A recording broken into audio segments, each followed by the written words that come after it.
mwebale nnyo bassebo ne bannyabo abanamawulire olw'okujja okuwayamuko naffe akaseera kano akatono nga tetunnaba ate kubakanaana campaign zaffe mu busia muno.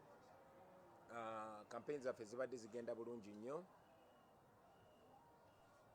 Tugamba zigenda bulungi kuba tetunnaba na bubenje buli awo okuggyako abantu poliisi be yatomera busunju.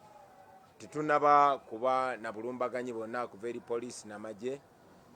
Okujjako tuggalira amakubo agali main okutuyisa ewala tusobole okutuuka ekikerezi n'okutuggalira amakubo okuyita mu bibuga ne mu bifo awali abantu abangi.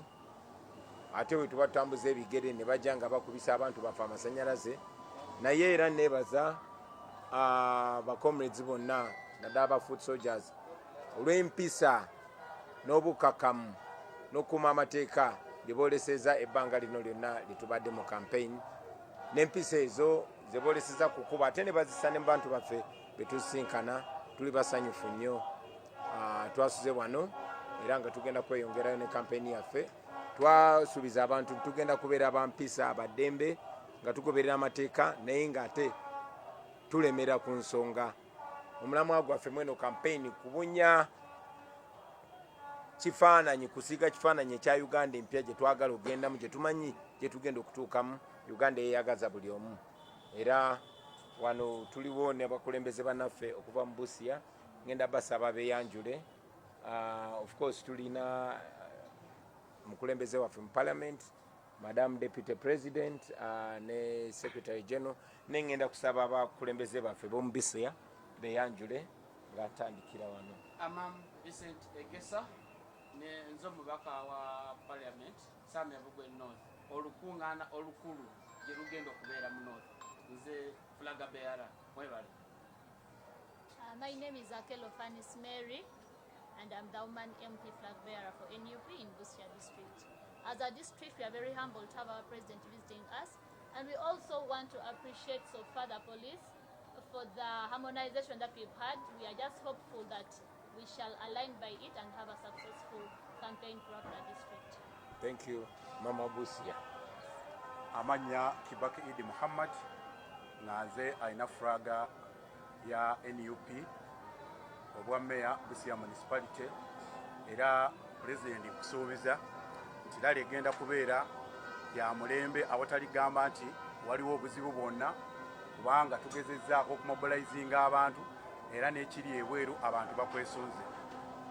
Njagala bakakasa bannamawulire mwenna nti Busia mu Eastern yekutta omumuli ogw'opposition mu Eastern Division. So nkukakasa mukama wange nti tugenda kukola ng'ekisoboka tusobole okulabanga obuwanguzi tubutwala mu Busia municipality wamu ne Busia district.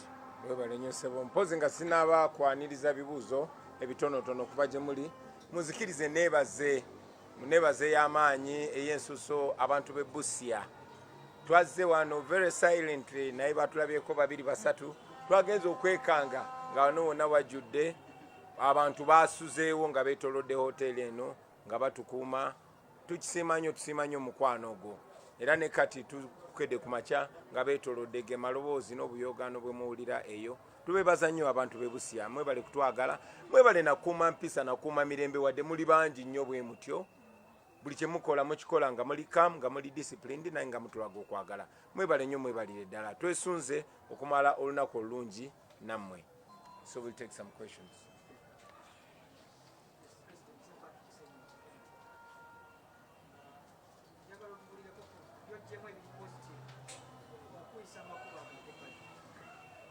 Webale nnyo ssebo, ndooza kanzire mu kibuuzo kimu tukifule conversational. Of course kitukola bubi okutuyisa makubo agapanya. Kitegeeza nti we twanditambulidde eddakiika 10 tumaliriza tutambuliddewo essaawa namba. Twanditambulidde eddakiika 20 oba 3 tumala essaawa 2 oba 3. Ne kitukola bubi ne kituliira obudde, era mulabye ebiseera bingi nga twemulugunya. Olw'okutuuka poliisi negala twetoloola ne tutuuka leeti naye tuba twakatuuka ku rallies, ate ne bajjako ebyuma byaffe ne bagamba obudde buweddeyo. So ekyo kibadde kitukola bubi, naye ate twagala nnyo okutunuulira ku positive side oba ekirungi ekiba kivudde mu kintu. Kitulaze kyongedde tulaga embeera y'Abannayuganda gye balimu. Tubeera live ku mpewo era nkakasa abantu abatulaba balaba bye twogerako, embeera y'amakubo, era ne kyongera n'otuwa ebbanja okugatereeza. Si makubo gokka, obwavu obungi ennyo. Bw'oba oyise ku main road oyinza obutalaba mbeera z'abantu ze bayitamu, naye amasomero agali obubi, abaana basomera mu miti, obwavu buli mu bantu, amalwaliro n'embeera eyeetaaga okutumbula. So kituyambye okulaba obulwadde we buli, tusobozese okusala amagezi amatuufu n'okukola pulaani entuufu ku lw'eggwanga yaffe mu Uganda empya. Sebo oli muwanvu.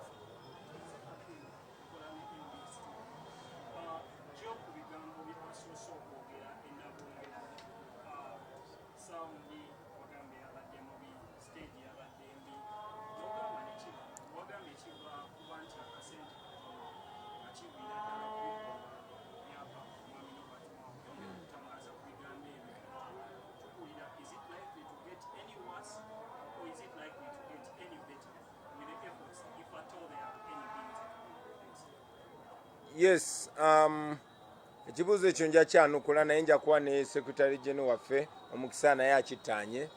Yes, nakyogeddeko nagongera nga kasawundi katini kabi ne ka stage tuziyinzimba na biti, era bw'oba owulira eddoboozi lyange lyasaakaddemu lwakuba nze neesanze nga nalikola naye nalyo lyasaakaddemu olw'embeera gye tuyitamu. Embeera eyo amazima amatuufu eriwo kubanga tetulina ssente zetukozesa. Mu mateeka twali tureceiving ssente ng'ekibiina ky'ebyobufuzi, naye mujjukira mwami Nobert Mao bwe yakozesebwa gavumenti okumakinga sure tutuuka mu kalulu kano nga tetulina ssente, nga tetulina n'amafuta. Twebaza nnyo abatuyambyeko okutuvujjirira okuba nga tukyatambula, naye era mu bugubi obwo twesanga nga tukozesa awamu mu kalakasa tusobole okutuusa obubaka ku bantu. Yes, kivudde lwa mbeera gye tulimu nti mwami Nobert Mao ng'akozesa olukujjukujju baasala amagezi ne batusalako ssente ze tulina okuba nga tufuna okuva mu paliamenti mu mateeka ze tubadde nga tufuna. Era ne ttiimu yaffe y'abannamateeka bwe yasala entoto zonna ne tukola n'okusalawo konna konna, ne tugamba okay, luli Ipod yali NGO, kati balifudde etteeka, bwe libateeka okay, kati kitutegeeza nti ffe abali mu NCF tuli automatically mu Ipod. Naye era mwami Nobert Mao mu bumenyi bw'amateeka ne bamakinga sure lazima NUP tebeera na ssente mu kalulu kano. So ye embeera lwaki tuyita mu bugubi obwo, ne twebaza Katonda nti akozeseza abantu be okutuyamba okusigala nga tukyatambula, era tubakakasa tujja genda maaso nga tutambula. SG wandyagadde okwongera okutaanya ku nsonga eyo? Yes. Yeah, sure. Oh, you wanted me to do it in English? Yeah, first. Yeah, I hear you. You asked about our challenges in sound and stage, and it was exhibited in Nagongera and in other places where we had to improvise and build makeshift stages, wooden stages, and use poor sound systems. That is because we don't have money. We don't have the money to use. The nation knows that recently Mr. Nobert Mao, Museveni's minister, illegally cut off the funding that we were getting from Parliament, citing Ipod. But even when, on the advice of our legal team and the decision of the leadership, we agreed that yes, and Ipod was an NGO before the law was changed. But now that the Political Parties and Organization Act has been amended and Ipod has been incorporated, it's part of NCF, which NCF we are the deputies of. It conscripts us to being Ipod members, and therefore it makes our demand legitimate for our funding. However, still, Mr. Nobert Mao ensured, and I quote, illegally, that we don't get that money. Either way, we have to move. We continue moving. Therefore, we are appreciative to our people that have been helping us, to fund us, to keep us going in terms of fuel, in terms of hotel, lodging, in terms of feeding, etc. And we shall continue moving. Of course, we shall continue making our legal and moral demands, but that will not cut our speed. We shall continue moving, and we shall make sure that the message of a new Uganda is spread far and wide. Are you afraid that it will get worse at some point, because we're just 19 days into the trip? We have something like 90 days. Yeah. Of us 146. Are you afraid it could get worse if nothing changes within the legal terrain, or if the legal changes make immediate? Could it get worse? Yes. Are we afraid? No. Thank you. Maybe SG could adumbrate a little bit. Bana ekituufu tuli yala.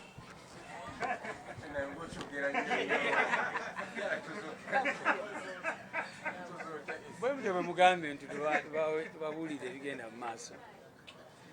Yeah, so, well, what I can add is that, I mean, all of you have been following this conversation.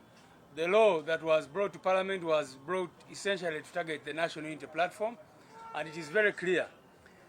Even when, like the President said, we said, okay, if they say now that it must be mandatory, first of all, we told you people that for the new Ipod to go into force, there must be a statutory instrument.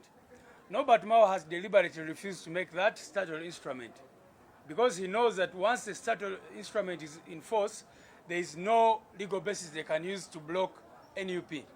That is why they went for a memorandum of understanding of 2022. You all know that the law cannot act retrospectively. But one of the things I want to say is, before this whole saga of Ipod, which some people have tried to capitalize on, the regime, first of all, tried to use the Auditor General. You remember very well. They found that our books of accounts were very good. They found that, in fact, NRM was the one not accounting. They abandoned that. They tried to use the IGG. They found that NUP was accounting for every penny, doing everything within the law. You remember that some months back when they tried to use that, those officers say we are not accounting, and therefore they wanted to block the money. When all that failed, that is when they decided to come up with this law, making it mandatory for parties to get funds to all be in Ipod. What they did was put Ipod under NCF, and as the President said, NCF, National Unity Platform, has a deputy chairperson for the National Consultative Forum, that is Mr. Katana Benjamin. But the news that we had yesterday, you people heard recently that some money had been reserved for NUP. Do you know what? Yesterday, a letter was written saying that that money should also be disbursed amongst... shared amongst them. So, even when the Electoral Commission said that this money ordinarily should be going to NUP, and then sought legal guidance from the Attorney General, from the Solicitor General and all that, you all know that Mao is the boss in that ministry as the Minister of Justice. They wrote back saying that even the money which NUP has been getting, the one which had been reserved, should now be shared amongst them.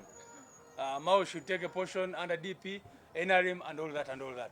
So you can see how we are operating. But what, for me, excites me is, for example, you know that NRM took 8.5 billion of the money that was initially there before they get which one, the one they are trying to add on to themselves.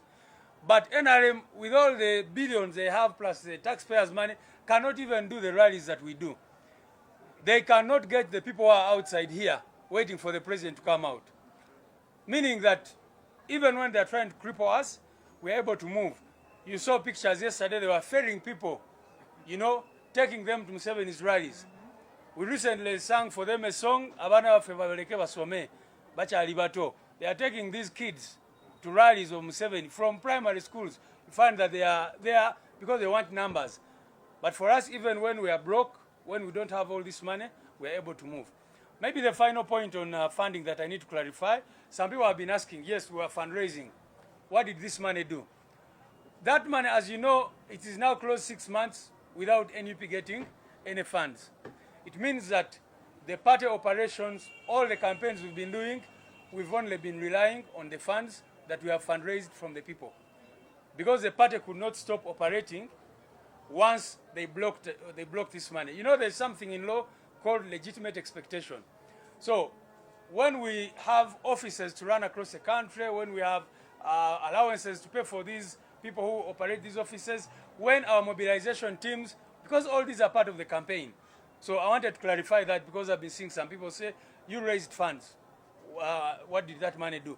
That money is what is helping the party to keep afloat, to keep operating. Thank you. Sematimba bwikire.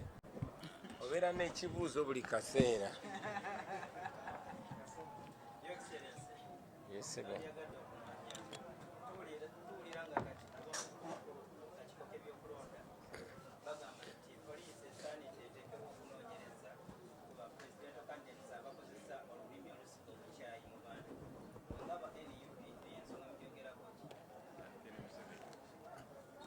Tukiwagirira ddala ekyo basewo akakiiko akanoonyereza ku lulimi olusiga obukyayi batandikire ku Museveni, naye ate tebatandika ku lulimi lwokka naye n'ebikolwa ebisiga obukyayi. Twabadde tulaba